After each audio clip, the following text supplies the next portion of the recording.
Ilagay na natin yung ating tilapia guys. I-layer-layer na natin yan dyan. Seasoning guys. Lagay na natin yan guys. Okay na yan.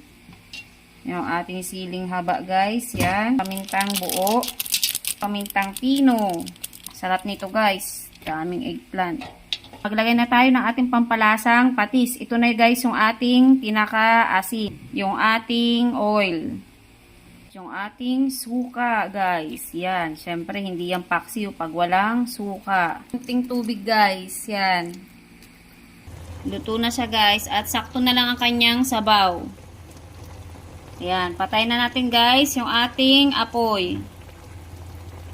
So, yan. At atin na itong iserve. At nang mahusgahan na natin ang ating paksiw na tilapia na maraming eggplant. So, yan guys, ang ating ulam ngayon, ang ating hapunan, dinner for tonight.